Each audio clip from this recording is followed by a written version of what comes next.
ओम नमो रियंताणं नमो सिद्धाणं नमो आर्याणं नमो वैज्ञाणं नमो लोये सौवसाहुणम् ओमकार बिंदु संयुक्तं नित्यध्यायि नित्य योगिनं कामदेव मोक्षदेव चैव ओमकाराय नमो नमः अविरल कलंका मीनु विरूपा सतीर्था सरस्वती हरतो नो दुरीतान अज्ञानतिमिरान्धना ज्ञानाञ्जनशलाकया चक्षुरुन्मीलितं येन तस्मै श्री गुरुवे नमः।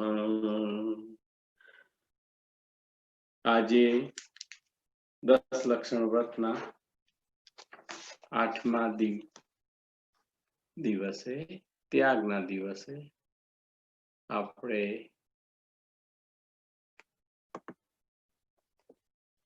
અધ્યાય તત્વસૂત્રનો અધ્યાય 8 નો કરીએ છીએ પૂજા।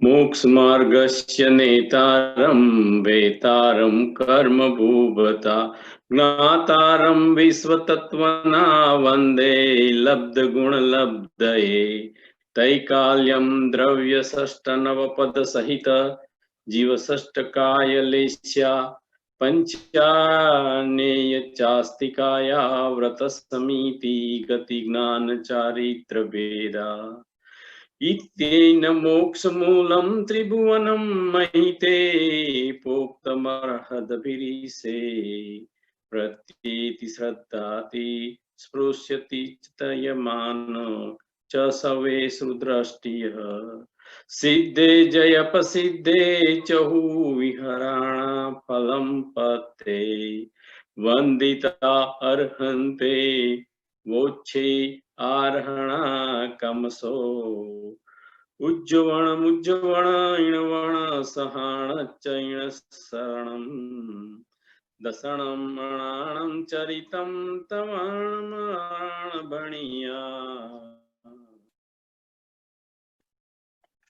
आस्त्रव निरोध संवरम सगुप्ति समिति धर्मानुप्रेक्षा परिश्चय चारित्रे तपसा निजराय संयोग निग्रहो गुप्ति ईर्यापा स्तण दानिक से पोतक्षर मितय उत्तम क्षमा मार्दव आर्जव सत्य शौच संयम तप त्याग आंकिंचन ब्रह्मचर्याणि धर्म अनित्य शरणं संसारे कत्या नात्यासु तव स्त्रव संवरम निर्जरा लोक बुद्धि दुर्लभ स्वाखात्यायनु चिंतनम प्रेक्ष मार्काचवन निर्जरता परिशोध्या परिसह सुप्तिपसा शीतोषदं समक नाग्नराति स्त्रीचर्या निषिदा शय्याकोश वध याचना लाभ रोग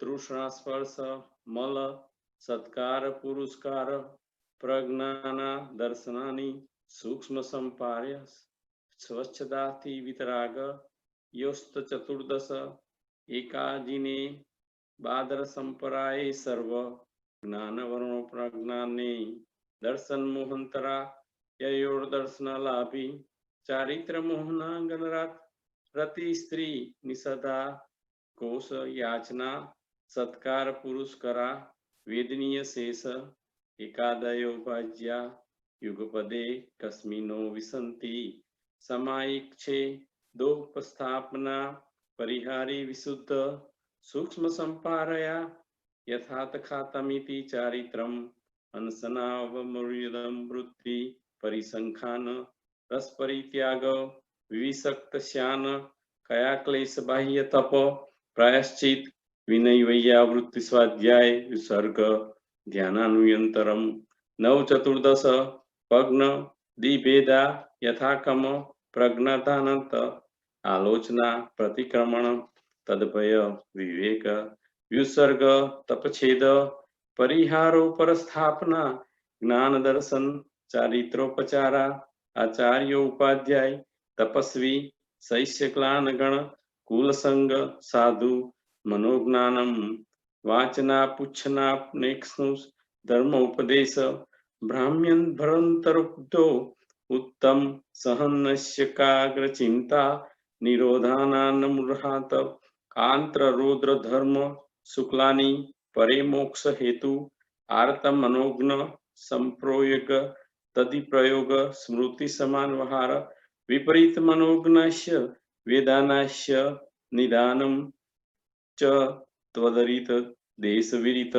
प्रथम सयांतानु इंसानो नुत्रते स्ते विषय संरक्षणेभ्यो रुद्र विमिलित देश विरतयो अग्नापाय विपाक संस्थान विचाय धर्मम्य शुक्ल चांगे पूर्वादि पर्व केवलीन पृथ्वीक्त विरतक सूक्ष्म क्रिया प्रतिपाति विपुरत क्रियानिवंतिनी तै तो क्यो योग काया योग नाम एकाशे सविर्तक विचारे पूर्वे अविचारम द्वितीयम वितर्क श्रुतम विचारो अर्थ व्यंजनम योग संक्रांति सम्यक दृष्टि सावक विरंता वियोज दर्शन मोह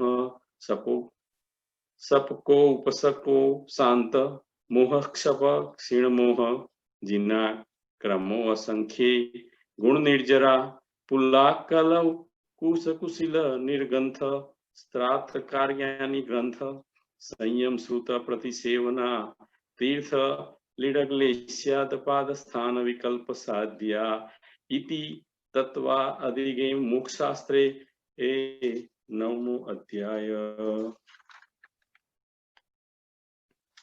मिथ्या दर्शन विरत प्रमाद कसाय योगान बंध हेव सकास्या जीवो कर्मणे योगा पुद्गलांतदते समदरा प्रकृति स्थितानुभाग प्रदेशास्त्रज्य अग्नो ज्ञान दर्शन वर्ण वेदनीय मोहनीयानुर्म गोत्रा अंतराय पक्षनव द्रष्टा विसंति चतुर्विधि चतुर्दिशम भग्न भेदा यथाक्रम मति श्रुतावधि मन पर्यय केवलानम चक्षुरक्षवि यदि केवलाना निंद्रा निंद्रा निंद्रा प्रचला प्रचला प्रचला सत्यानुगृहस्य सदसेव दर्शन चारित्र मोहनीय कसाय कसाय वेदनी आख्याय स्त्रीगणेव षोडश वेद सम्यक्त मिथ्यात्व तद भयान कसाय कसायो हास्य रत्यरति शोक भय जुगशास्त्री पुनः पुस्तक वेदा अनंत बंध प्रत्याखान प्रत्याखान स्वजलन विकल्प शेष क्रोध मान माया लोभ नारक्ते योगनम मानुष देवानी गति जाति शरीरंगो अंग निर्माण बंधन संगात संस्थान सहन स्पर्श रस गंध वर्णानु पूर्वागुरु लघु गात परगात तपो तस्वास विहायोगत प्रत्येक शरीर त्रस्सुभग सुस्वर सुम सूक्ष्म पर्यात स्त्रियदाय यशकीर्ति सेतारिणी तीर्थंकरश्च उच्चे नीचैस्य दान लाभ भोगप भोगतो वीर्याणम आदितिश्च सुणा मंत्रायश चितस्स गरोपम कोटि कोट्य परिस्थिति समतर्ति मोहनीयस्य विसंति नारिम गोत्राय त्रिस्त्रसो रोगपणमायुष्य अप द्वादश मृहत वेदनीयस्य नाम गोत्रेष्टो शेषाण मंत्र मूढ़ता विपो कोब अनुभव स यथा नाम तच्च निर्जरा नाम प्रत्या सर्वतो योग विशेष सूक्ष्म केक्षत्रवागः स्थिति सर्वात्म प्रदेशनांत प्रदेशा सदैव शुभानुनाम गोत्रिणी पुण्यम अतर्न अन्यतापम इति तत्वार्थ के मोक्षशास्त्रे अष्टमो अध्याय पूर्ण। હવે આપણે 9 અને 8 બે એ સંસ્કૃતના હતા, હવે આપણે એને ગુજરાતીમાં કરીએ છીએ।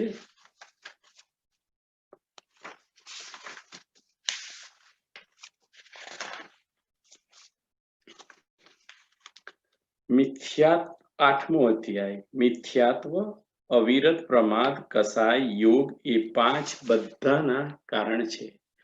જીવ કસાયથી કર્મનો યોગ પૂતગલોને ગ્રહણ કરે છે, તે બંધ કહેવાય છે.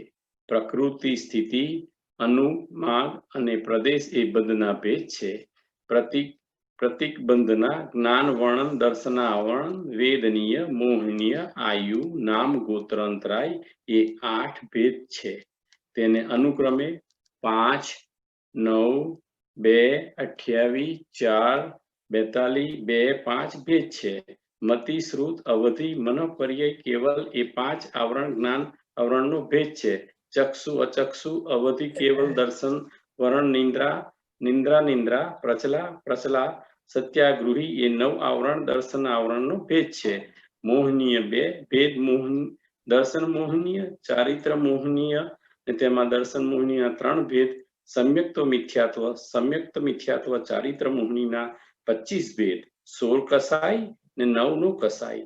અનંતાનુબંધી, ક્રોધ, માન, માયા, લોભ, અપ્રત્યાખ્યાન, ક્રોધ, માન, માયા, લોભ, પ્રત્યાખ્યાન, ક્રોધ, માન, માયા, લોભ, સ્વજલન, ક્રોધ, માન, માયા, લોભ અને હાસ્ય, રતિ, અરતિ, શોક, ભય, ગ્લાનિ, સ્ત્રીવેદ, પુવેદ, નપુસક વેદ એ 28 છે. 9 દાન, લાભ, ભોગ, ઉપભોગ, વીર્ય એ 5 અંતરાયના ભેદ છે. 13 એ પ્રમાણે ઘાતી કર્મની 5 + 9 + 28 + 5 એટલે 47 પ્રકૃતિ છે. 7 વેદનીય, અસાતના વેદનીય એ 2 ભેદની વેદની કર્મના છે. 8 નારક, તિર્યંશ, મનુષ્ય, દેવ તે 4 પ્રકારનો આયુબંધ છે. 10 4 ગતિ, જાતિ, શરીર, આંગોપાંગ, નિર્માણ, બંધન, સંઘાત, સંસ્થાન, સહન, સ્પર્શ. 5 રસ, 2 ગંધ, 5 વર્ણ, 4 આનુપૂર્વ, અગુરુ, લઘુ, ઉપઘાત, પરઘાત, ઉગોત, ઉશ્વાસ, વિયોગિત. પ્રત્યેક શરીર સાધારણ, સ્થાવર, સુભગ, દુર્ભગ, સુસ્વર, દુસ્વર, શુભ, અશુભ, સૂક્ષ્મ, બાદર, પર્યાય, અપર્યાય, સ્થિર, અસ્થિર, આયદેય, અનાદેય, યશ, કીર્તિ, અસ્કીર્તિ અને તીર્થંકર નામ કર્મ પ્રમાણે મોટા ભેદ 42 છે અને પેટા ભેદ 93 ત્રણું છે. નામ કર્મની 93 પ્રકૃતિ છે. 11 ઊંચ નીચ એમ ગોત્રના 2 પ્રકાર છે. આ પ્રમાણે ઘાતીય કર્મની 47, અઘાતીય કર્મની 101, 148 કર્મની પ્રકૃતિ છે. જ્ઞાન વર્ણ, દર્શન વર્ણ, વેદનીય અને અંતરાય કર્મની ઉત્કૃષ્ટ સ્થિતિ 30 કોડાકોડી સાગરની છે. મોહનીય કર્મની 70 કોડાકોડી સાગર છે. નામ ગોત્રની 20 કોડાકોડી સાગર છે. આયુ કર્મની 33 સાગર છે. વેદનીય કર્મની જંગ્ન સ્થિતિ 12 મુહૂર્તની છે. નામ ગોત્રની જંગ્ન સ્થિતિ 8 મુહૂર્તની છે. બાકીના કર્મોનો અંત મુહૂર્તની છે. વિપાક જ અનુભાગ છે. પ્રકૃતિના નામ પ્રમાણે અનુભવ થાય છે. અનુભવ પછી કર્મોની નિર્જરા થાય છે. જ્ઞાનવાણી કર્મોની પ્રકૃતિના કારણભૂત સમસ્ત ભાવોમાં આ બધા સમયમાં મન, વચન, કાયની કૃપા યોગથી આત્માના સમસ્ત પ્રદેશોમાં સૂક્ષ્મ તથા એક ક્ષેત્રવાહ રૂપે જે સ્થિતિ અનાર્થ કર્મ પૂતગલ પ્રદેશ છે તેને પ્રદેશ બંધ કહે છે. 7 વેદનીય, શુભાયુ, નામ ગોત્ર તે પુણ્યતિથિ છે. બાકીની પ્રાપ્ત પ્રકૃતિ છે. ઇતિ તત્વા ગુર્જરે ભાષમાં 8મો અધ્યાય. 8 પૂરા. જય जिनेन्द्र. डॉक्टर जय जिनेन्द्र. जय जिनेन्द्र. जय जिनेन्द्र. हमने आपको 2 मिनट वेट कराया, थोड़ा मेरा गुजराती का no problem, no problem, no problem, no problem. वो जरूरी था, सही था. हाँ सही था. Thank you. हाँ आप मेरा सुना अच्छा लगा. थैंक यू जी. तो अभी आपको वेलकम और आज का प्रवचन के लिए हम रेडी है, सब कमिटी मेंबर, सब समाज के. Very good, very good. हम स्वाध्याय स्टार्ट करते हैं. हाँ जी, थैंक यू.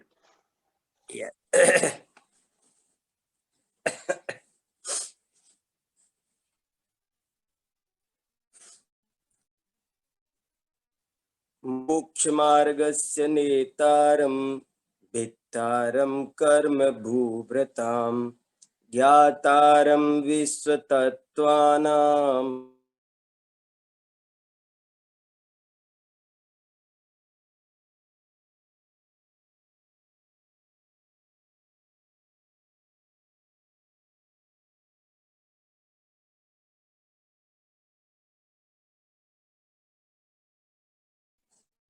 धर्मः सर्वसुखाकरो हितकरो धर्मं बुधाश्चिन्वते धर्मेणैव समाप्यते शिवसुखम् धर्माय तस्मै नमः। धर्मान्नास्त्यपरं सुहृद्भवभृताम् धर्मस्य मूलं दया धर्मे चित्तमहं दधे प्रतिदिनम् हे धर्म मां पालय हे धर्म मां पालय। कमठे च धर्णेन्द्रे च सोचितं कर्म कुर्वती प्रभुस्तुल्यमनोवृत्तिः पार्श्वनाथ जिनोस्तु नः। बोलो 10 लक्षण महापर्व की जय। उत्तम त्याग धर्म की जय। 10 लक्षण महापर्व का आज 8वां दिन आ गया है। देखो कैसे तेजी से दिन बीतते जा रहे हैं। पिछले 7 दिनों में हमने उत्तम क्षमा, उत्तम मार्गव, उत्तम आर्जव, उत्तम शौच, उत्तम सत्य और उत्तम संयम और उत्तम तप धर्म का विस्तार से स्वरूप समझा। अब आज हम उत्तम त्याग धर्म का क्या स्वरूप है इसे शांति से समझेंगे। टॉपिक बहुत ही इम्पोर्टेंट है। ये जो 10 धर्म है इनको अगर कोई समझ ले तो उसका जीवन बहुत पवित्र हो जाएगा, लेकिन सही समझना जरूरी है। देखो भैया, जैन धर्म एक साइंस है, एक विज्ञान है और इसको समझना जरूरी है। बिना समझे विशेष लाभ नहीं होता।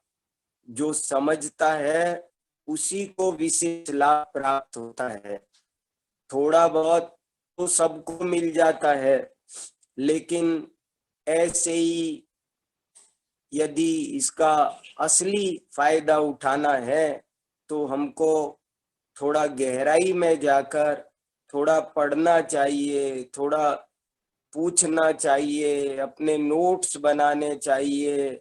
सबके पास में अपनी डायरी, किताबें होना चाहिए और उसमें जब तक आप कुछ अपने हाथ से नोट नहीं करेंगे, कुछ पूछेंगे नहीं। स्वाध्याय भी 5 तरह का है: वाचना, प्रच्छना, अनुपेक्षा, आमनाय, धर्मोपदेश। ये सब जब हम करेंगे तभी हमको स्वाध्याय का असली फल मिलेगा। इसलिए ये 10 दिन का काम नहीं है केवल कि हम केवल 10 दिन 10 लक्षण में आ गए, पूजा कर लिया, थोड़ा व्रत कर लिया और हो गई जैन धर्म की आराधना। ये तो मामूली बात है, ये मत करो ऐसा नहीं कह रहा। जो ये करेगा उसको भी फल मिलेगा, वो बहुत थोड़ा मिलेगा। जैसे कोई 100 रुपए में 1 रुपए का फल चाहे तो वैसा मिलेगा, लेकिन अगर उसको असली फल चाहिए, पूरा फल चाहिए, तो उसको थोड़ा सा और मेहनत करना पड़ेगा। जैन धर्म को श्रमण धर्म कहते हैं। एक बात में बहुत मर्म है। अब देखो, अभी आज आपको जो एक मंगलाचरण सुनाया, कई मंगलाचरण सुना चुका हूं आपको। अच्छे अच्छे मंगलाचरण, अच्छे अच्छे दोहे, इन सब को भी आप नोट करो, इनको याद करो, इनका मतलब क्या है वो समझो। सबको जिनवाणी के 10-20 वाक्य कंठस्थ होने चाहिए तब, और उनको बार बार पढ़ना चाहिए, तब जा करके बहुत कुछ लाभ होता है। देखो अभी मैंने क्या बताया आपको, एक बहुत इम्पोर्टेंट सुनाया। कमठे च धर्णेन्द्रे च सोचितं कर्म कुर्वती प्रभुस्तुल्य मनोवृत्ति पार्श्वनाथ जिनोस्तु नः।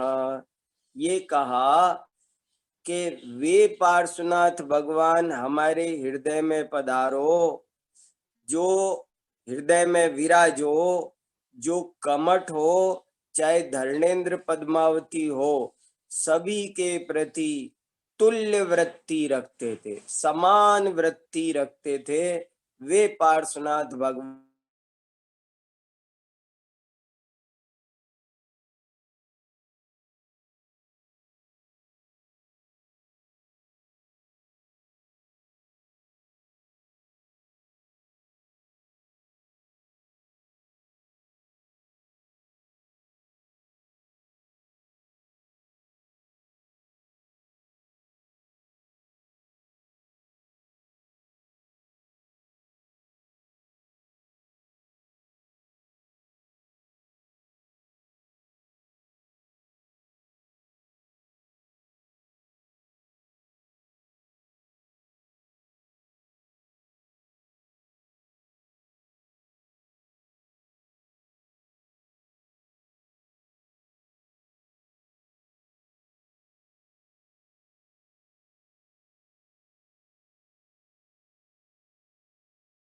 का उदय और एक होता है पाप का बंध।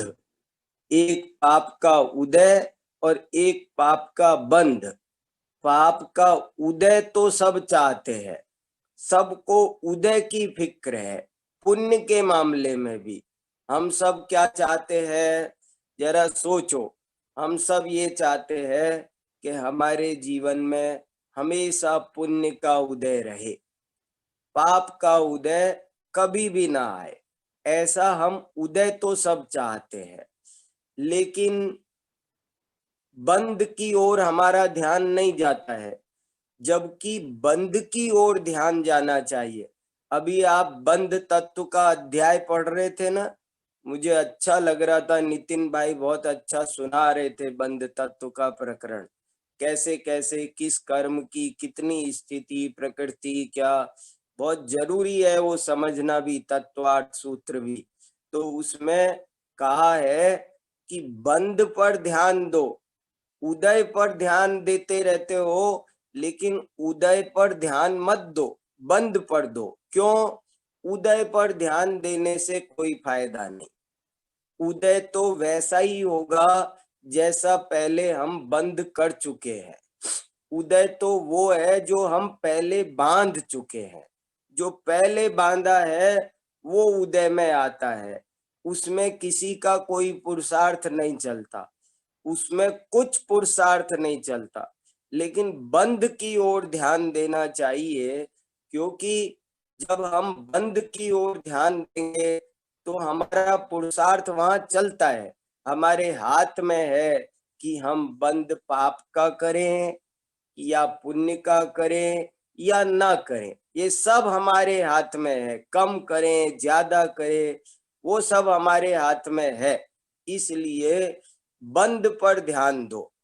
और इस टीका में बहुत बढ़िया ढंग से ऐसा समझाया कि देखो, पार्श्वनाथ भगवान, बहुत बढ़िया सीन है कि पार्श्वनाथ भगवान पर उपसर्ग हो रहा है, कमठ उपसर्ग कर रहा है। समझो वो सीन, देखो अपनी आंखों से कल्पना करो कि पार्श्वनाथ भगवान पर उपसर्ग हो रहा है, कमठ उपसर्ग कर रहा है। तो कह रहे हैं कि देखो इस समय पार्श्वनाथ भगवान के तो क्या चल रहा है, पाप का उदय, तभी तो उन पर उपसर्ग हो रहा है। और कमठ का क्या चल रहा है, पुण्य का उदय। कमठ का पुण्य का उदय चल रहा है। क्यों? क्योंकि देखो वो पार्श्वनाथ पर उपसर्ग कर रहा है, लेकिन फिर भी पार्श्वनाथ कोई प्रतिक्रिया नहीं कर रहे हैं। ये एक बड़ी बात है। आप किसी कमजोर व्यक्ति पर भी कोई उपसर्ग करें, कोई उसको कष्ट दे, तो वो प्रतिक्रिया करेगा। तन से नहीं कर पाएगा, तो मन से करेगा, लेकिन जरूर करेगा। वो अगर कमजोर होगा तो वो मन ही मन आपको कुछ कुछ कुछ कुछ कहेगा, मन में बद दुआ देगा। लेकिन पार्श्वनाथ उस कमठ के प्रति कोई दुर्व्यवहार नहीं कर रहे हैं, कोई प्रतिक्रिया नहीं कर रहे हैं, मन से भी उसका, पार्श्वनाथ भगवान के पल्ले में इतना पुण्य था कि यदि वे कमठ का कुछ बुरा सोचते तो सोचने मात्र से, इच्छा करने मात्र से कमठ का बुरा हो जाता। इतना पुण्य पार्श्वनाथ के पल्ले में था, लेकिन उन्होंने फिर भी उसका बुरा भी नहीं सोचा। तो ये कमठ का पुण्य का उदय था। तो उदय के हिसाब से देखो तो कमठ के पुण्य का उदय और पार्श्वनाथ के पाप का उदय।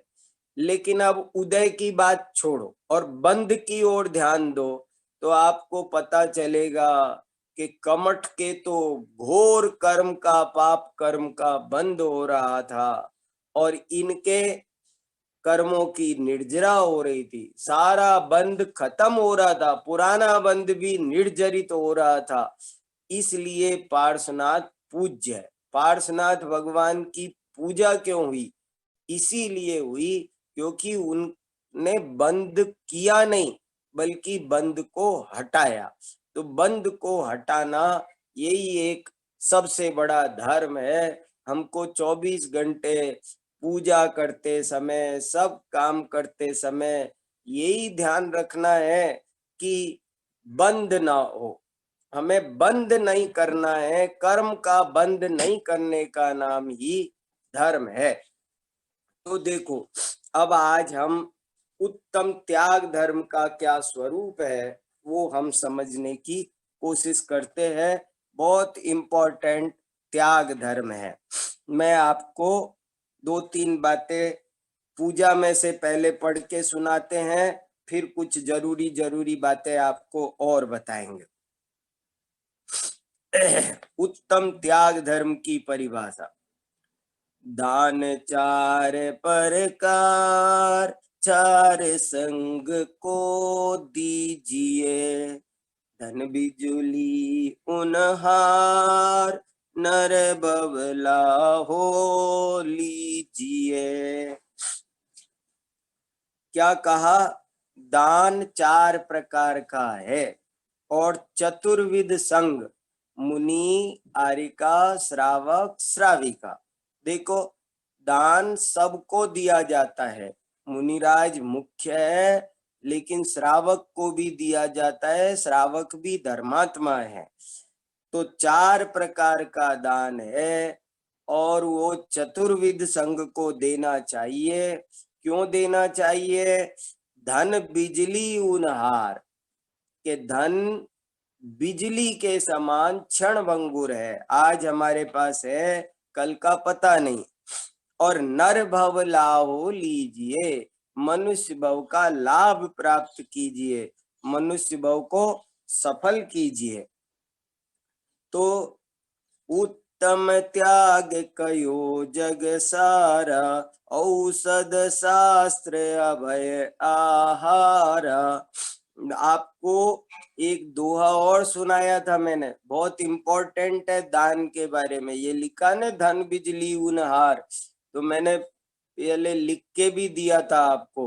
वो भी बहुत जरूरी है और याद करने लायक है। वो क्या? धन की गतियां 3 है, दान, भोग और नाश। दान भोग यदि ना करे, निश्चय होय विनाश। कितनी बढ़िया पंक्ति है। ये है कि आप, धन की 3 अवस्था होती है, धन की गति 3 होती है। कौन कौन सी? एक तो दान, एक भोग और एक नाश। हमारे पास कोई भी चीज है, कोई भी वस्तु है, तो उसका 3 ही रूप है। आप या तो उसका दान कर दो, या उसका भोग कर दो, या आप उसका उपभोग कर दो। कोई भी चीज है, समझो हमारे पास फ्रूट्स हैं, तो अब क्या हो सकता है कि या तो आप किसी को दे दो या आप खा लो। आप अगर देंगे भी नहीं और भोगेंगे भी नहीं तो क्या होगा कि तीसरी गति उसकी है नाश, तो वो नष्ट तो हो ही जाएगा। कोई भी वस्तु है हमारे पास में, उसकी तीन गतियां होती है। ऐसा बहुत बार होता है हमारे आपके साथ में। समझ लो हमारे घर पर बादाम रखी है और हम खाते भी नहीं है और हम किसी को देते भी नहीं है, फिर क्या होता है, उनका खराब हो जाती है। हमारे पास बहुत सेव फल रखा है, हम खाते भी नहीं है, हम किसी को खिलाते भी नहीं है, तो क्या होता है कि वो अपने आप सड़ जाता है, खराब हो जाता है। इसलिए दान की तीन गतियां, जिसमें से पहली गति कौन सी है? पहली गति फर्स्ट डिवीजन पास होना हो तो उसका दान करना चाहिए। देखो धन की बहुत अच्छा दुआ है, धन की गतियां तीन हैं, दान भोग और नाश। दान भोग यदि ना करे, निश्चय होय विनाश। धन की तीन गतियां हैं, दान फर्स्ट, भोग सेकंड और नाश वो थर्ड। आपको अगर फर्स्ट डिवीजन पास होना है तो आप उसका दान करो, और यदि सेकंड डिवीजन पास होना है तो उसका भोग करो, और थर्ड डिवीजन पास नहीं होते इस यूनिवर्सिटी में, फेल है वो, सड़ तो अपने आप जाएगा, खराब तो अपने आप, नष्ट तो अपने आप हो जाएगा।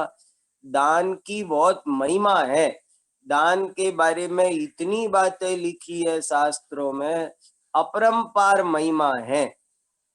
लेकिन अभी आज आपको अपने को एक दो बात और जरूरी समझनी है। दान की बहुत महिमा है, गजब की महिमा है, लेकिन आज का हमारा जो टॉपिक है वो दान का नहीं है, त्याग का है। दो टॉपिक डिफरेंट है, सेम टॉपिक नहीं है। बहुत से लोग आज ऐसी गलती करते हैं कि आज भी दान की ही बात करने लग जाते हैं, तो वो ठीक नहीं है। अगर आप आज भी दान की बात करोगे तो त्याग की बात कब करोगे?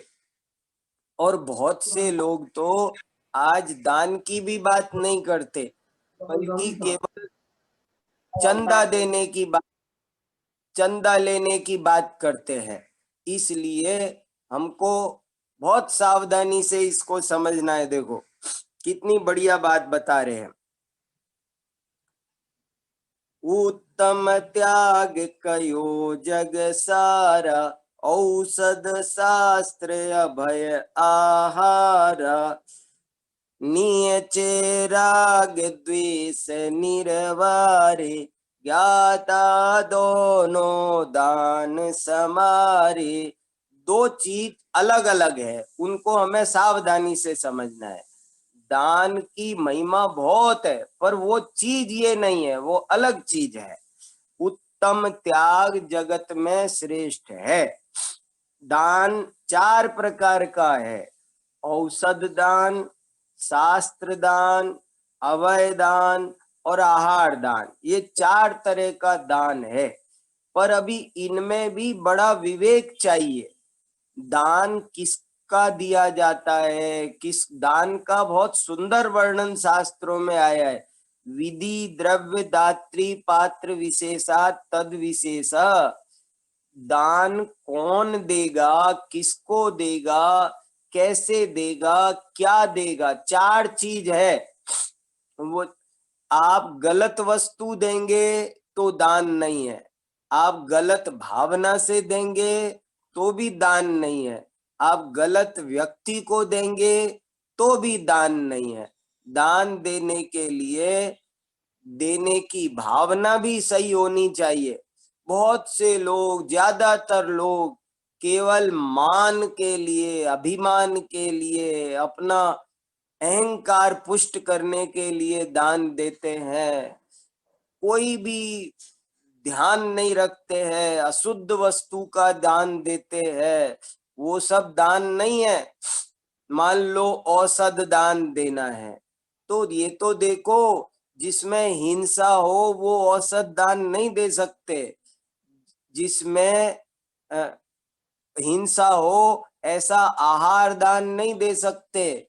इसलिए औषध, शास्त्र, अभय, आहार, ये चारों प्रकार के दान की एक बहुत सुंदर व्यवस्था है, इसका एक सिस्टम है। वो आप सिस्टम के अनुसार ही दे सकते हो, तभी वो दान है, नहीं तो दान नहीं है। दान देना चाहिए, अवश्य देना चाहिए। दान श्रावक का आवश्यक कर्म है, सटा निश्चित रूप से देना चाहिए, उसमें कोई डाउट नहीं है। ऐसे लिखा है एक जगह कि अरे देखो, किसी के पास मन है पर धन नहीं है, किसी के पास धन है पर मन नहीं है, किसी के पास धन भी है, मन भी है, पर कोई लेने वाला जन नहीं है। अगर धन भी हो, मन भी हो और लेने वाला जन भी मिल जाए, पात्र जन, तो समझ लो अवश्य दे देना चाहिए। जो तब भी ना दे वो बहुत अभागा है, इसलिए अवश्य देवे, ऐसी भावना बार बार शास्त्रों में आई है। पर वो टॉपिक जरा डिफरेंट है। कभी एक दिन हम दान पर विस्तार से चर्चा करेंगे, तब हम सब बात, दान का क्या लक्षण, दान का क्या भेद, दान का क्या महत्व, दान में क्या क्या सावधानियां, सब उपसंहार तक पूरा टॉपिक आपको स्पष्ट करेंगे। पर अभी आज त्याग का प्रकरण है, तो त्याग क्या होता है वो समझा रहे। देखो इसमें नियचे राग द्वेष निरवारे, ज्ञाता दोनों दान संभारे। के वास्तव में राग द्वेष छोड़ने का नाम दान है। नीचे राग, निश्चय माने वास्तव में, राग द्वेष निर्वारे, राग द्वेष को दूर करना, यही त्याग है। ज्ञाता दोनों दान संभारे, ज्ञानी लोग दोनों टॉपिक को अपने जीवन में धारण करते हैं। दान का भी महत्व है, इसलिए उनके जीवन में दान भी पाया जाता है, और त्याग का भी बड़ा महत्व है, इसलिए त्याग पर भी ध्यान देते हैं। दोनों संभारे कूप जल सम, दरब घर में परिणया। निज हाथ दीजे साथ लीजे, खाय खोया बह गया। एक बहुत बढ़िया उदाहरण दिया इन्होंने, कूप जल सम, कुएं के पानी के समान। कुएं का पानी कैसा होता है कि कुएं के में से पानी निकालो निकालो निकालो, कम नहीं होता है, जितना निकालोगे नीचे जमीन में से उतना ही निकल आता है। ये बहुत बड़ा साइंस है कि दान देने से संपत्ति घटती नहीं है। ये गजब की बात है। बल्कि उस कुएं में से पानी नहीं निकालो तो खराब हो जाता है उसका पानी। कुएं में से पानी निकालेंगे नहीं तो पानी खराब हो जाएगा, पानी निकालना जरूरी है। ऐसे ही घर में हमारे पास संपत्ति है, उसे निकालना जरूरी है। एक और बहुत अच्छा दोहा है, पानी बड़ा नाव में, घर में बड़ा दाम, दोनों हाथ उलीचिए, यही सयाना काम।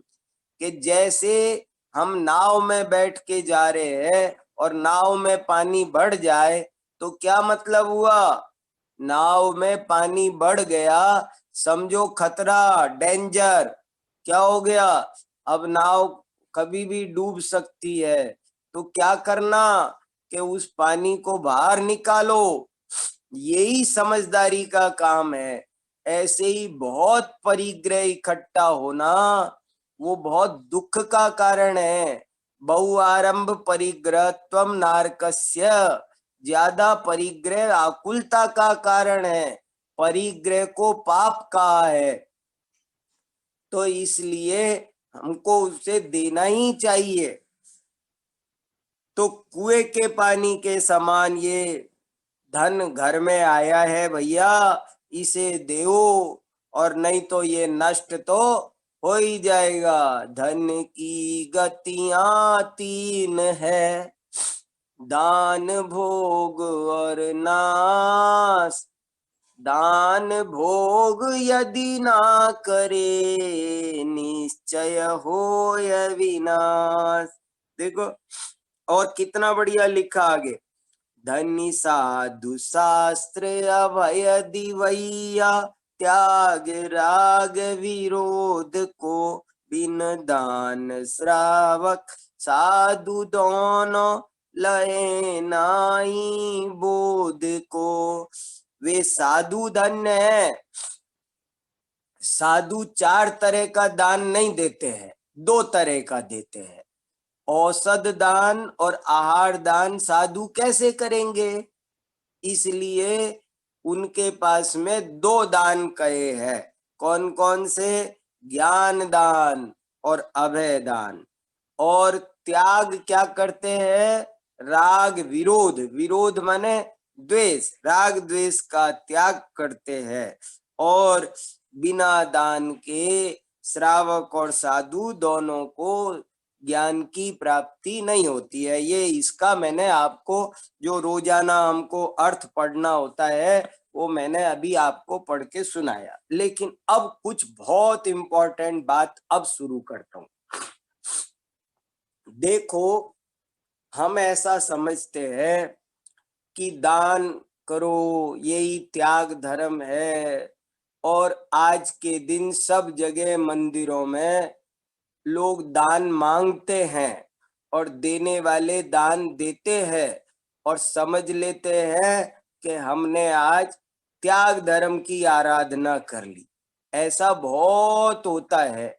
लेकिन भैया वो टॉपिक न्यारा है, ये टॉपिक न्यारा है। दान देने का नाम त्याग नहीं है। पहले तो ये आप अच्छे से सावधानी से सब लोग समझो कि चीज न्यारी है भैया, वो चीज नहीं है। देखो कैसे, अगर ये दोनों एक चीज होती, सेम चीज होती, अगर दान और त्याग सेम बात है, सेम है, तो पर्यायवाची है, सिनोनिम्स है, तो क्या होगा? आप चार प्रकार के दान आपको बताए, उनमें दान जैसे वाटर, जल, नीर, पानी, ये सब सिनोनिम्स है। एक की जगह दूसरा लगाओ तो फर्क नहीं पड़ता है। ऐसे ही दान और त्याग यदि एक ही चीज होते तो आप चार दान में दान की जगह त्याग लगा के देखो। जैसे मान लो ज्ञान दान, अब क्या मैं ऐसा कह सकता हूं कि ज्ञान त्याग? ज्ञान दान में और ज्ञान त्याग में बहुत अंतर है। ज्ञान भी कोई त्यागा जाता है? ज्ञान त्यागा ही नहीं जाता। ज्ञान का त्याग नहीं होता है, ज्ञान का केवल दान हो सकता है।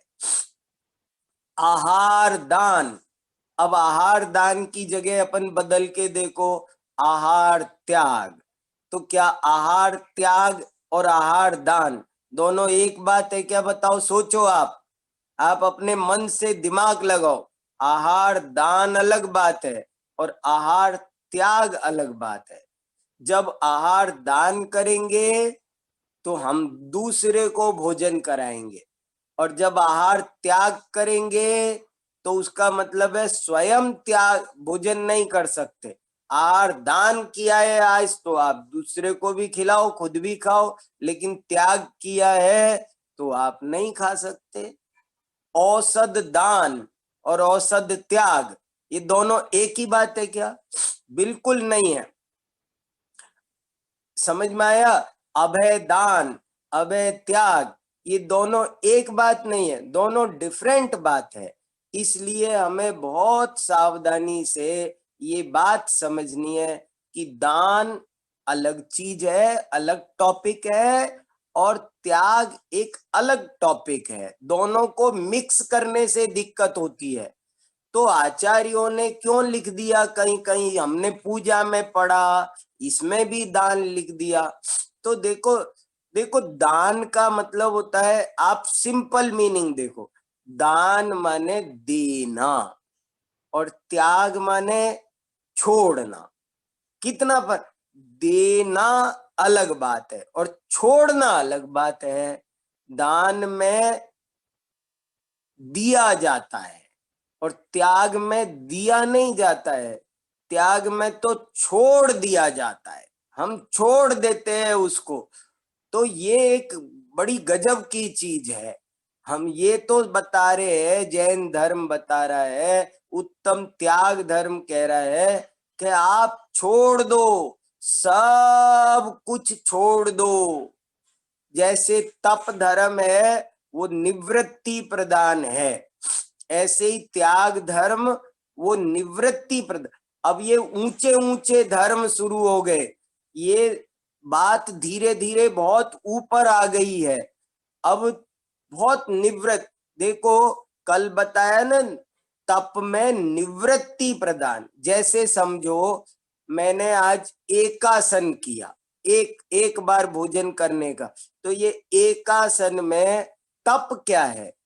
एक बार भोजन करना ये तप है?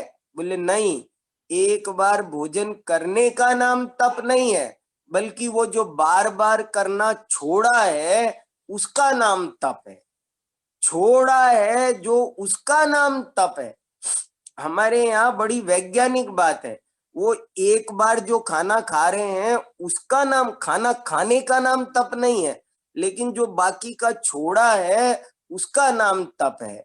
ऐसे ही त्याग, जैसे हम भगवान सब कुछ छोड़कर बैठे हैं, ऐसे ही एक दिन हमको सब कुछ छोड़कर बैठना है। यही हमारा टारगेट है, यही हमारा लक्ष्य है। इसलिए हमको त्याग का स्वरूप अलग समझना है। त्याग माने छोड़ना, दान माने देना। लेकिन क्या होता है, मैंने इस पर भी सोचा कि दान की बात क्यों की गई, आखिर क्या कारण है? तो कारण ये है कि सीधे त्याग कई लोग नहीं कर पाते हैं, तो उनको दान के रास्ते से त्याग के रास्ते पर पहुंचाया। जैसे एक होती है डायरेक्ट फ्लाइट और एक होती है इनडायरेक्ट, गैप करके, ब्रेक दे करके। ऐसे ही दानम पारंपर्येण मोक्ष कारणम, दान को हमने परंपरा से त्याग का कारण जानकर यहाँ पर दान का, हम किसी से कहे तुम छोड़ो इसको फेंक दो, हम घर में कोई चीज है और मैं बोलता हूं कि इसे फेंक, मैं कहूं इसको, इस रुमाल को फेंक दो, तो कोई नहीं, कैसे फेंक? अच्छा किसी को दे दो, तुम अपने दोस्त को दे दो, अपने स्टूडेंट को दे दो, हाँ दे सकते हैं। तो हम किसी चीज, कई बार हम चीजों को छोड़ नहीं पाते हैं। कई बार क्या होता है कि जैसे मान लो हमारा आज उपवास है और हमको कहीं से लड्डू का, मिठाई का डिब्बा मिला, तो अब हम छोड़ते नहीं है, ले लेते हैं, जबकि आज उपवास है, लेना भी नहीं चाहिए, लेकिन हम ले लेते हैं। और अब सोचते हैं अब क्या करें, तो किसी को दे देते हैं। तो ये हम रागी जीवों का स्वभाव है कि हम किसी चीज को डायरेक्ट छोड़ नहीं पाते हैं। हमारे पास में कोई भी वस्तु है, कीमती है, हम उसका भोग नहीं करेंगे, लेकिन हम किसी को दे देंगे उसे, तो दान तो हो जाएगा उसका। फिर दान करते करते हमारा मोह कम होगा और हम एक दिन त्याग भी कर देंगे। इसलिए आचार्यों ने दान की चर्चा की है त्याग के प्रकरण में। पर त्याग तो अलग चीज है। देखो, दान हमेशा अच्छी चीज का किया जाता है, लेकिन त्याग तो बुरी चीज का किया जाता है। दान तो परोपकार की भावना से किया जाता है, लेकिन त्याग तो केवल आत्म कल्याण की भावना से किया जाता है। त्याग माने छोड़ना, बुरी चीज छोड़ना। तो वास्तव में लिखा नहीं इसमें साफ साफ, नियचे राग द्वेष निरवारे, निश्चय से राग द्वेष को छोड़ना, ये ही उत्तम त्याग धर्म है। आज हमको इस बात पे चिंतन करना चाहिए कि राग द्वेष क्या होता है। आज उत्तम त्याग धर्म की चर्चा कैसे हो सकती है? ऐसे हो सकती है कि जब अपन ये सोचे कि राग द्वेष क्या है, क्यों पैदा होते हैं, कैसे मिटे। राग द्वेष जैन धर्म का एक बहुत ही सारगर्भित शब्द है।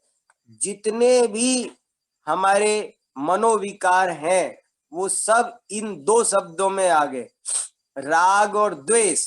इसमें लाखों करोड़ों मन की प्रॉब्लम सब आ गई, जिनको कितने कोई इरिटेशन बोलता है, कोई टेंशन बोलता है, कोई डिप्रेशन बोलता है, जो कुछ लाखों तरह की सब कमियां सब इसी में आ जाती है।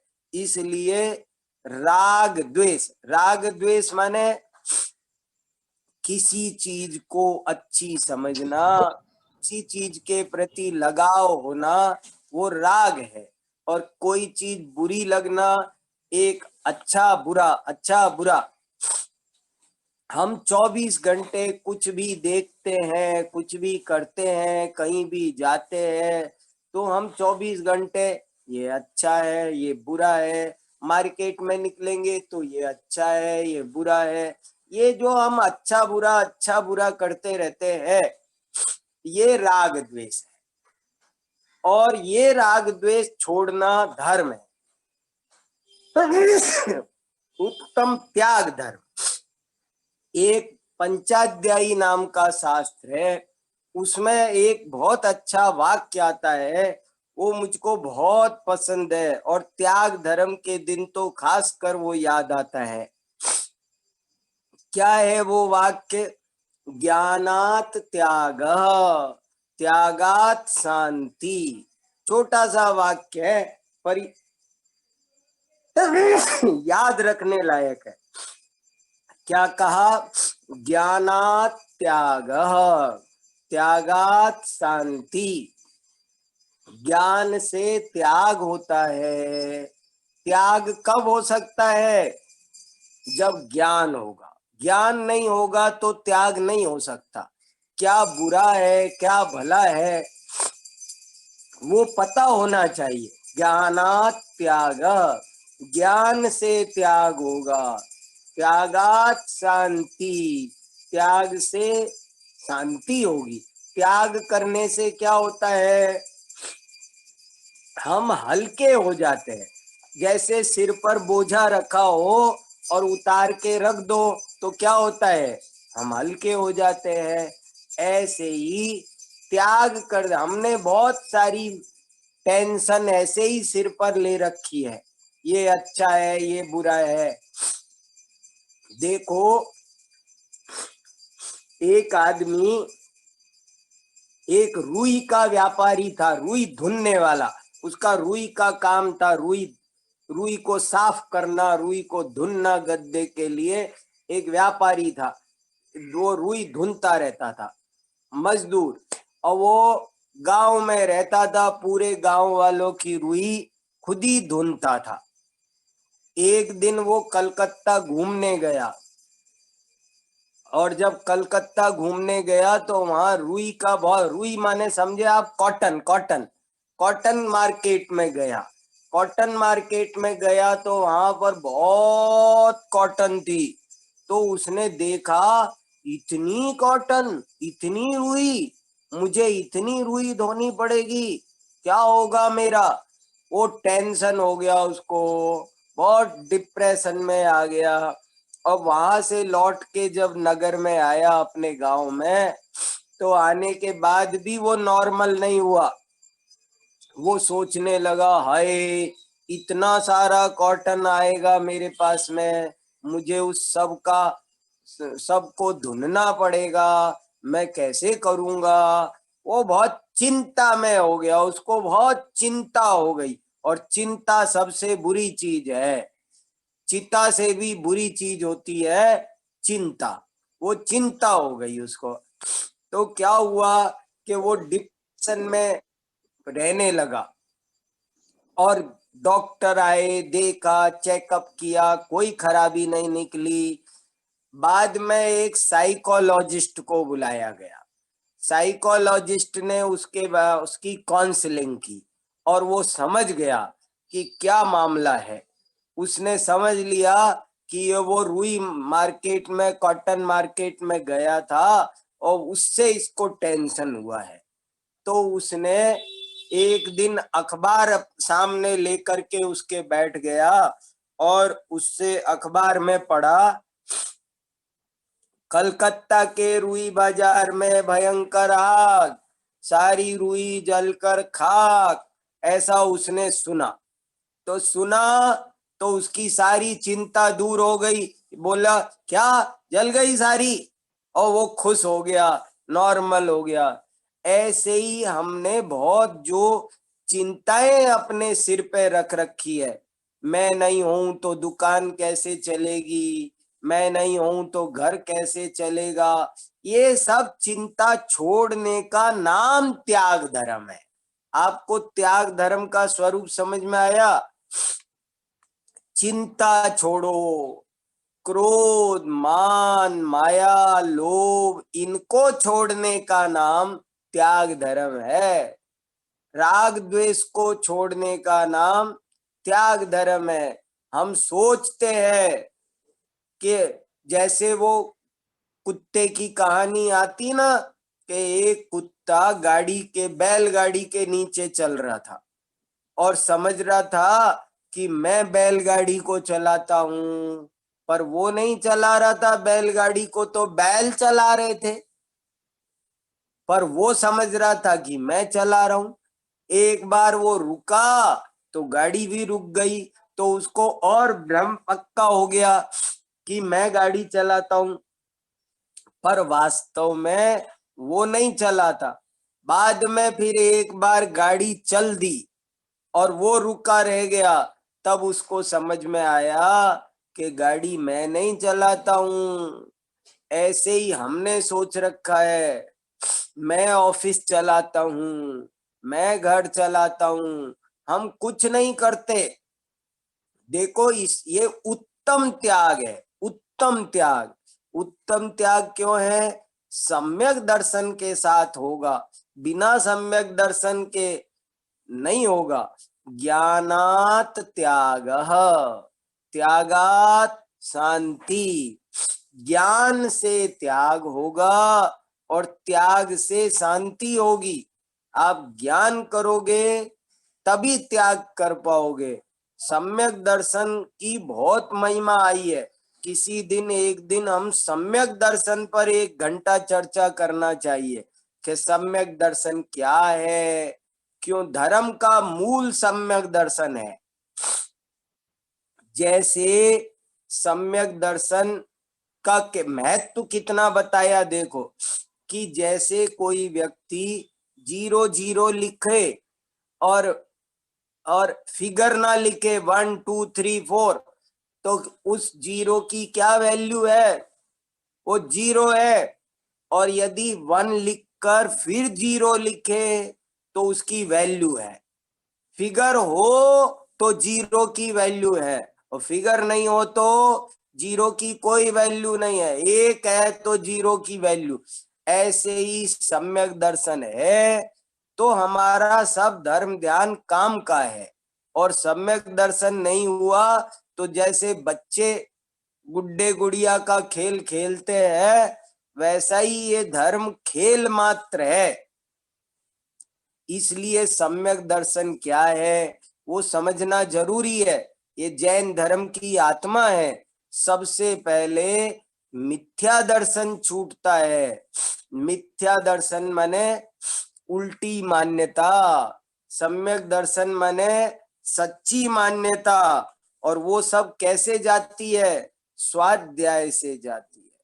स्वाध्याय करने से अपूर्व लाभ होता है। हम समझते हैं कि दुनिया में वो अच्छा है वो बुरा है, तो हमको राग द्वेष होता है। और जब हम स्वाध्याय करके ईमानदारी से इस बात को पहचानते हैं कि वास्तव में कोई भी बुरा नहीं है, कोई भी बुरा नहीं है, कोई भी भला नहीं है, संसार में सब वस्तुएं सब अपने अपने में रहती है, कोई किसी का अच्छा बुरा करती नहीं है, चाहे चेतन वस्तु हो चाहे अचेतन वस्तु हो। इसलिए शास्त्रों में, ऊंचे ऊंचे शास्त्रों में, समय सार में ऐसा लिखा है, णाणम पच्चखाणम। बहुत ऊंची बात लिखी। क्या लिखा? त्याग किसको कहते हैं? तो लिखा कि ज्ञान का नाम ही त्याग है। आपको स्व और पर का भेद ज्ञान हो जाए, इसका नाम त्याग है। हमको क्या होता है? ज्ञान नहीं। पर वस्तु को जब हम अपनी मानेंगे तो हम छोड़ भी नहीं पाएंगे। हम पर वस्तु को कब छोड़ेंगे अच्छे से? जब हम उसको पर की मानेंगे, तभी हम उसको अच्छे से छोड़ पाएंगे, नहीं तो हम छोड़ भी नहीं पाएंगे। इसलिए सब तरह के विकल्प छोड़ो। देखो, इच्छा छोड़ो, चिंता छोड़ो। क्या करते हैं भगवान? हम रोज मंदिर दर्शन करने जाते हैं तो भगवान क्या करते हैं? उन्होंने सब छोड़ दिया। कैसे पद्मासन लगा करके वे बैठे हैं।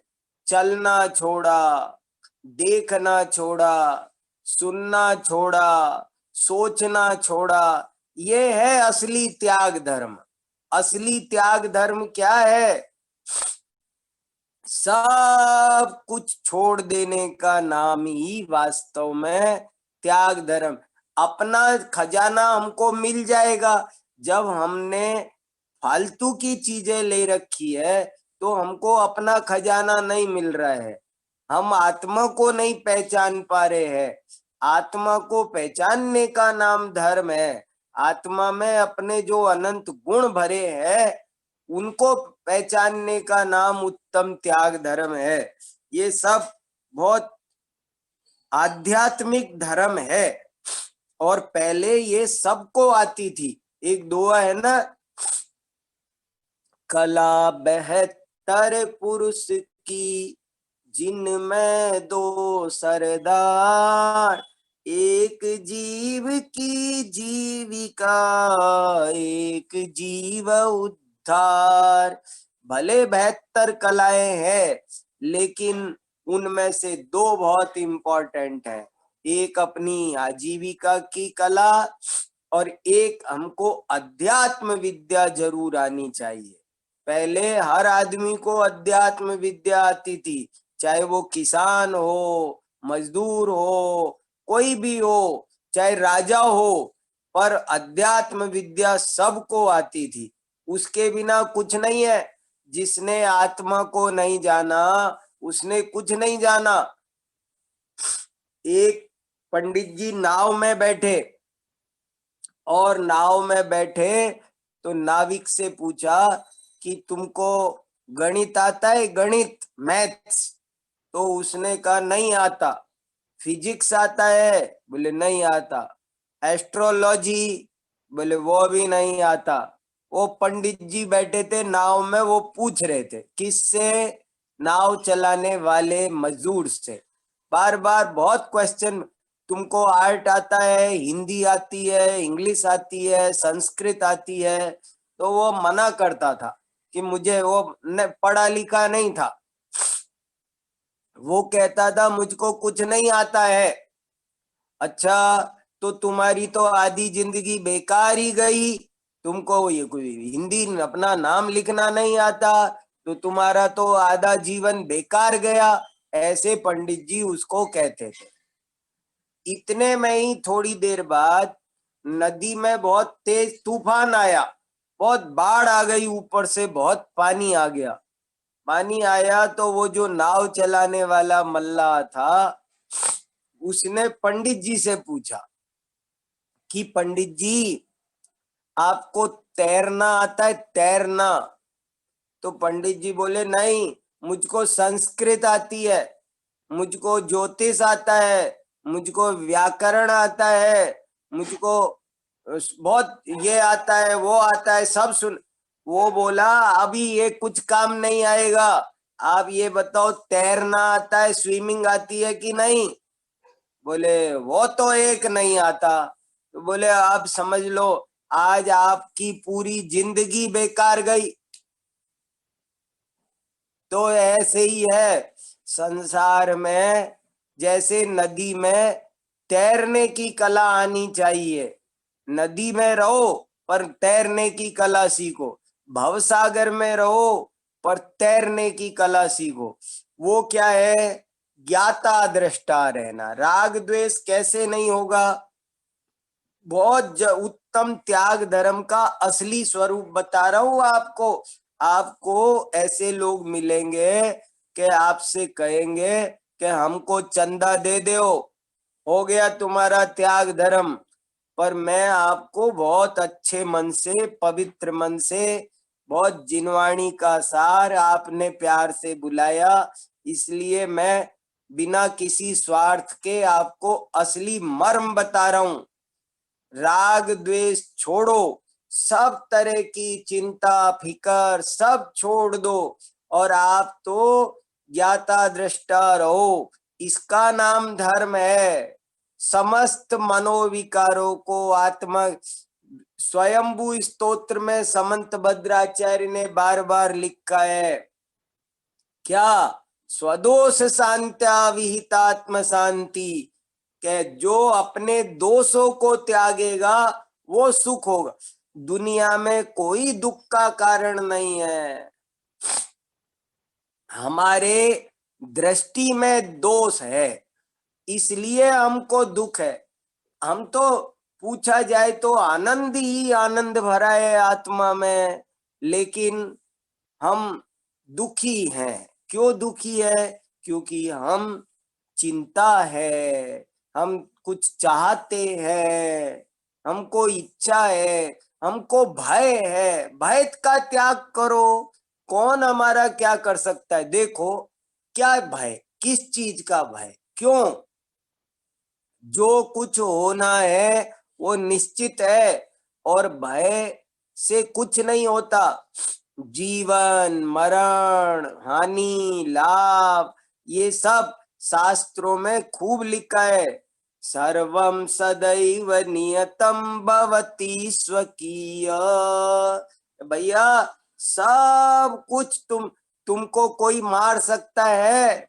हम हमारा अगर आयु कर्म है तो हमको कोई नहीं मार सकता, और यदि हमारा आयु कर्म समाप्त हो गया तो हमको कोई बचा नहीं सकता। सब कर्म के उदय से जीते हैं, किसी के जिलाने से नहीं जीते हैं, सब अपने भाग्य का खाते हैं। इसलिए कोई तरह की चिंता, कोई तरह की इच्छा, कोई भी तरह का भय, किसी को अच्छा बुरा मानना, ये सब बैड हैबिट्स है, और इन सब को आज छोड़ दो। संपूर्ण राग द्वेष को छोड़ दो, मिथ्यात्व का त्याग कर दो।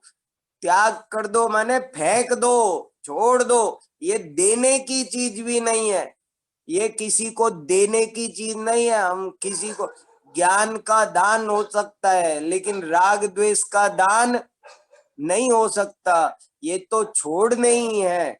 इसलिए हमको इन सब को छोड़ने का जो अभ्यास करना है, राग द्वेष को कम करने की जो हमें प्रैक्टिस करनी है, इसका नाम उत्तम त्याग धर्म है। अब आपको कल जो 2-3 प्रश्न थे वो मैं जरा सा उनका उत्तर भी दे देता हूं, जरूरी है। आज का मंत्र ये है, ओम ह्रीं श्री उत्तम त्याग धर्मांगाय नमः। ओम ह्रीं श्री उत्तम त्याग धर्मांगाय नमः। ओम ह्रीं श्री उत्तम त्याग धर्मांगाय नमः।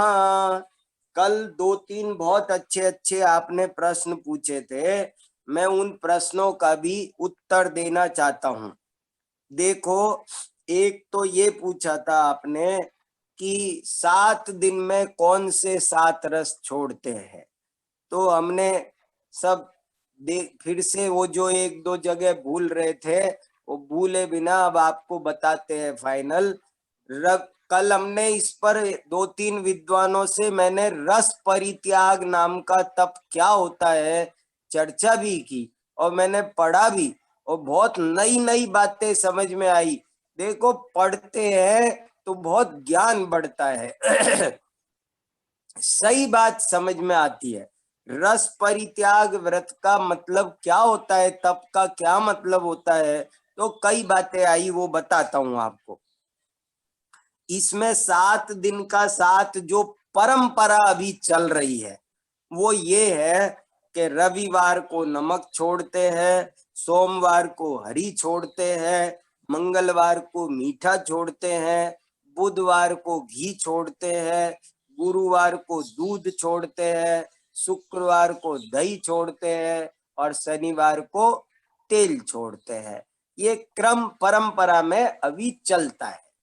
पर हमने देखा शास्त्रों में भगवती आराधना मूलाधार मूलाचार उसमें देखा तो वास्तव में ये 7 दिन के 7 रस हमने बना रखे हैं, उन्होंने तो 6 रस होते हैं ये देखो, अब हरी हरी कोई रस है क्या? हरी कोई रस नहीं है। ये चीजें हमने ऐसे ही 7 चीजें भोजन की मुख्य मुख्य चीजें, मीठा तो एक रस है, नमक एक रस है, लेकिन वास्तव में एक दिन कसायला, एक दिन, ये 6 दिन के 6 रस है। और 6 दिन ही नहीं, आप किसी भी दिन कोई भी रस छोड़ सकते हो, ऐसा लिखा है। कोई नियम नहीं है कि आप रविवार को ही नमक छोड़ोगे, आप सोमवार को भी नमक छोड़ सकते हो और 2 भी एक साथ छोड़ सकते हो। तपस्वी की बात है, कोई ऐसा, कितने ही लोग क्या करते हैं कि आज नमक का त्याग कर दिया, तो आज ऐसा भोजन बनाते हैं कि जिसमें नमक ही ना डले। आज खीर बनाएंगे, हलवा बनाएंगे, क्योंकि उसमें नमक डलता ही नहीं है। तो ये तो ये बहुत गलत बात है। इच्छा का निरोध होना चाहिए ना, इसलिए ये इम्पोर्टेंट बात है। इसलिए कभी कभी कोई तपस्वी नमक भी छोड़ देता है और मीठा भी छोड़ देता है, दोनों छोड़ता है ताकि मन मजबूत होना चाहिए। तो कैसे भी करके छोड़ सकते हैं, बात है मन ठीक करने की, इच्छाओं का निरोध करने की। और कभी कभी कभी एक साथ 6 रस भी छोड़े जा सकते हैं, लेकिन जीवन पर्यंत नहीं छोड़े जाते, ये लिखा है। कोई कोई आदमी जीवन पर्यंत 6 रस का त्याग करता है, वो गलत बात है। तो एक प्रश्न तो ये था। दूसरा एक प्रश्न आपने पूछा था कि अष्टमी और चतुर्दशी को क्यों ज्यादा महत्व दिया है, अष्टमी और चतुर्दशी का क्यों उपवास करते हैं। तो मैंने, परंपरा से तो चलता ही है, बहुत सारी बात है, पर कल मैंने दिन में बहुत स्वाध्याय किया और देख करके मेरे को कई बात मिली इसमें। वो क्या मिली, एक सकल कीर्ति आचार्य हुए हैं, ये किताब है, इस किताब में सकल कीर्ति का श्रावकाचार, इसमें 3 श्लोक आए हैं। वो श्लोक में क्या लिखा है आपको सुनाता हूं। अष्टम्याम उपवासम ही ये कुर्वन्ति नरोत्तमा हत्वा कर्माष्टकम तेपि यान्ति मुक्तिम सुदृष्टया नियमेन यस्त्वष्टम्याम कुरुते पुमान् स्वाष्ट कर्माणि हत्वा स भजेत सारम गुणाष्टकम।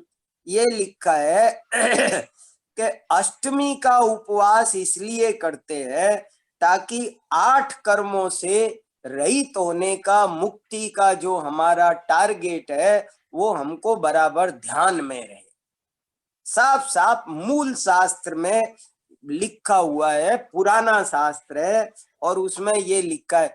देखो, जैन धर्म में मूल काम है 8 कर्मों को अष्टकर्म देना है धूपम। तो बोले अष्टमी का इसलिए कि हमें अष्टकर्म नष्ट करने हैं। चतुर्दशी वाला क्या कहते हैं, देखो वो भी एक श्लोक आप सुनो। प्रोसदम नियमेनैव चतुर्दश्याम करोति यः चतुर्दश गुणस्थानानि अतीत्य मुक्तिमाप्नुयात्। के साफ साफ लिखा 29 नंबर का श्लोक है, पेज नंबर 372। जो चतुर्दशी के दिन नियम पूर्वक प्रोषदोपवास करता है वह 14 गुण स्थानों को पार करके मोक्ष में जा विराजमान होता है। 14 गुण स्थान, चतुर्दशी का 14 गुण स्थान, अष्टमी का 8 कर्म। तो ये बहुत खास बात हो गई। असल में क्या है, हमारे 2 टॉपिक बहुत इंपॉर्टेंट है जिनवाणी के। एक, इन पर 2 दिन 2 लेक्चर होना चाहिए। एक दिन हमको 8 कर्म पर 1 घंटा कम से कम व्याख्यान होना चाहिए, प्रवचन होना चाहिए। ऐसे ही एक दिन 14 गुण स्थान, इस पर एक प्रवचन होना चाहिए कम से कम 1 घंटा। क्या होते हैं ये 2 चीज बहुत जरूरी है। बच्चे बच्चे को पढ़ाई जाती है, सिखाई जाती है, जैन धर्म का सार है। तो हमारे आचार्यों ने अष्टमी और चतुर्दशी इसीलिए बनाई है कि आपको हर हफ्ते याद आना चाहिए कि मुझे 8 कर्म नष्ट करने हैं। अष्टमी आ गई, मुझे अष्ट कर्म नष्ट करने हैं। चतुर्दशी आ गई, मेरे को 14 गुण स्थान पार करने हैं।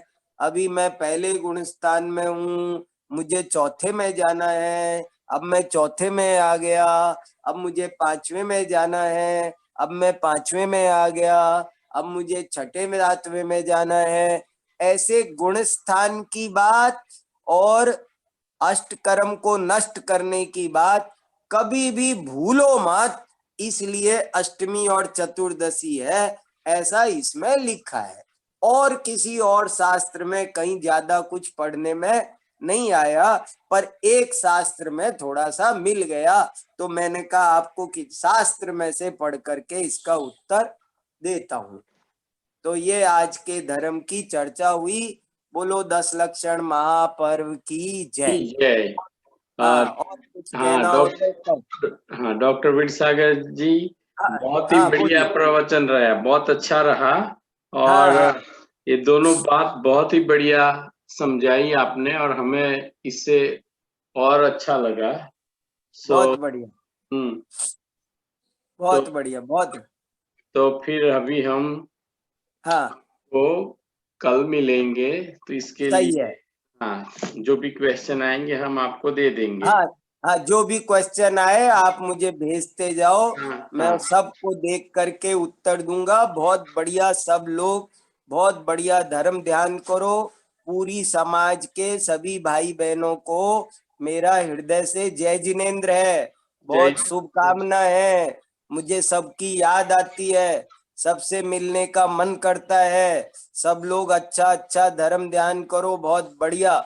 हमारा पूरा साथ आपके साथ है, आप ऐसा समझना मैं आपके ही साथ हूँ। और बहुत ही बहुत बढ़िया धर्म। हाँ, हाँ, तो बहुत ही अभी, अच्छा। हाँ तो अभी मैं जिनवाणी विराजमान करता हूँ। जावाणी के ज्ञान ते सोजे लोकालोक, सो वाणी मस्तक नमो सदा देत हूँ ढोक। बोलो 10 लक्षण महापर्व की जय जय। जय। जय हो, जय जिनेन्द्र। सो थैंक यू, जय जिनेन्द्र, कल जय जय मिलेंगे। जी। हाँ कल बहुत, मिलेंगे सुबह। हाँ हाँ, થેન્ક યુ। તો હવે આપણે બધાને જય જીનેન્દ્ર. અને આજે આપણે 9 જાપ કરીએ છીએ ઉત્તમ ત્યાગ માટેના. તો હું બોલું છું અને આપ બધા પણ બોલજો. ઓમ રીમ શ્રી ઉત્તમ ત્યાગ ધર્માંગાય નમઃ. ઓમ રીમ શ્રી ઉત્તમ ત્યાગ ધર્માંગાય નમઃ. ઓમ રીમ શ્રી ઉત્તમ ત્યાગ ધર્માંગાય નમઃ. ઓમ રીમ શ્રી ઉત્તમ ત્યાગ ધર્માંગાય નમઃ. ઓમ રીમ શ્રી ઉત્તમ ત્યાગ ધર્માંગાય નમઃ. ઓમ રીમ શ્રી ઉત્તમ ત્યાગ ધર્માંગાય નમઃ. ઓમ રીમ શ્રી ઉત્તમ ત્યાગ ધર્માંગાય નમઃ. ઓમ રીમ શ્રી ઉત્તમ ત્યાગ ધર્માંગાય નમઃ.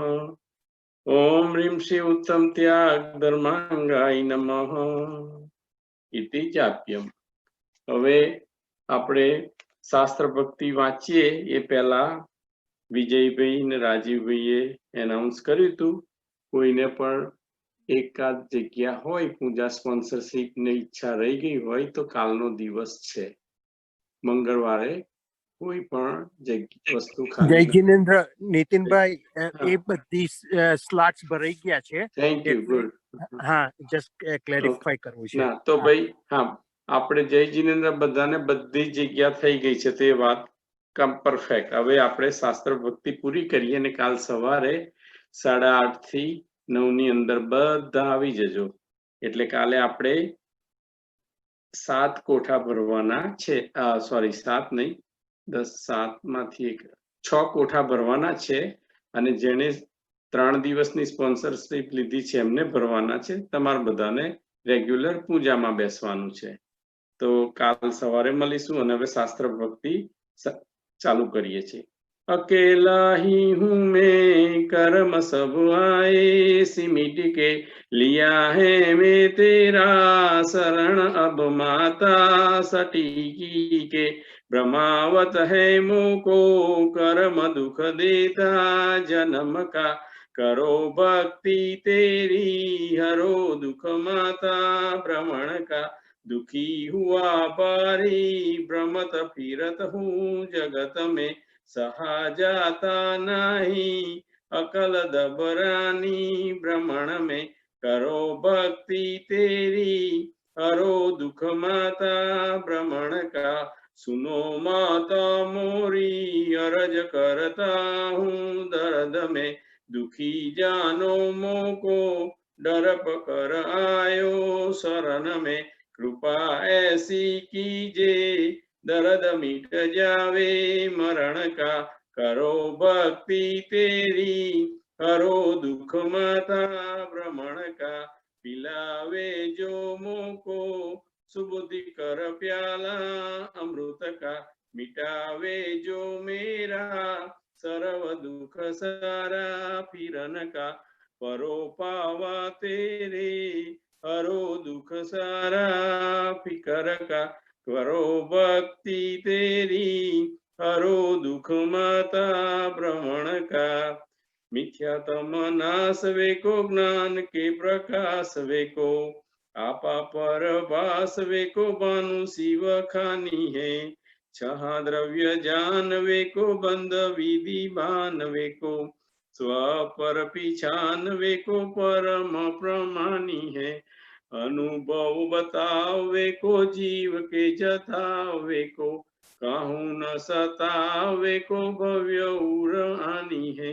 जहाँ तहाँ तारवे को पार के उतारवे को सुख विस्तारवे को यही जिनवाणी है यही जिनवाणी की स्तुति अल्प बुद्धि परमान पन्ना लाल विनती करे दे माता मोहि ज्ञान हे जिनवाणी भारती तो ही जपो दिन रेन जो तेरा शरणा गहे सो पावे सुख चैन जिनवाणी के ज्ञान ते सूझे लोकालो सो वाणी मस्तक चढ़ो सदा देत हो दो. जय जिनेन्द्र. काले मलीसु. जय जिनेन्द्र.